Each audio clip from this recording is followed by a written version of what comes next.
Flat tire? Not on my schedule. Believe me, you miss an appointment, you miss a sale. Get to daycare late? Not a good idea. So I keep Puncture Seal with me wherever I go. Changing a flat tire by the side of the road on a dark night is not my idea of a good time. Puncture Seal works. It's easy to use. It's non-flammable. Safe. I like that. Keeps me in control. Puncture Seal. Don't let someone you love drive without it. I got a wife and a teenage daughter. They both drive, and I worry about them. What if they have a flat? Out there alone trying to change a tire? So I keep Puncture Seal in all our cars.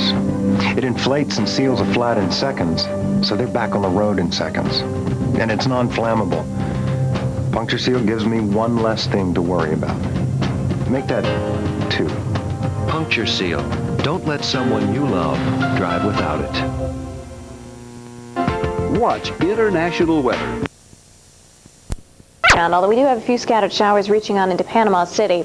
Bulk of the moisture here moving to the east and northeast, just south of Lexington, and then extending just north of D.C., actually around Philly, on up to Atlantic City, New York City, and eventually on working on into Hartford as well. And as you can see, more activity out to the northwest. We think that will be continuing. As we check things out, we'll find here in the big picture the rain from Philadelphia, as I mentioned, on up into New York City, Hartford, Avon, Connecticut, getting it, and all the way up north toward Watertown, and getting some thunderstorms rolling on through. Closer inspection showing not all of the rain is light. Some of this might be moderate and maybe enough to slow you down a little bit on some of the highways, and also some fog being reported. So visibility is definitely reduced. As we head into the northwest from Seattle, occasionally all the way back down toward Portland, showers, a couple of thunderstorms also reported, perhaps around the Troutdale area, just north and east of Portland. When we come back, we're going to check on 18 cities. This is a really beautiful day.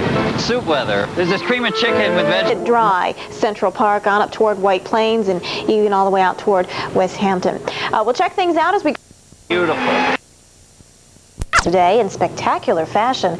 Today the volcano shot ash and rock as high as 500 feet into the air, creating an incredible display for those on hand to view the mountain's fury.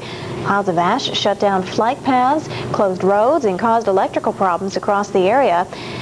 Though there were no immediate plans to evacuate, officials are concerned of the danger from mudslides and aircraft in the region because of the smoke plume. We'll be keeping you informed on what happens there in New Zealand. Meantime, this is a significant day in weather history as far as the tropics are concerned. All the way back in 1939, a tropical storm affected Los Angeles. You think, gee, you don't hear that very often. You're right. It's extremely rare. It did cause some damage, though. All the way back in 1939, it caused $2 million worth in damage. And unfortunately, it claimed 45 lives at sea. And you're saying, well, is there anything in the Pacific out there right now? The answer is yes, but this is a weakening storm. Earlier, we were telling you about Tropical Storm Juliet.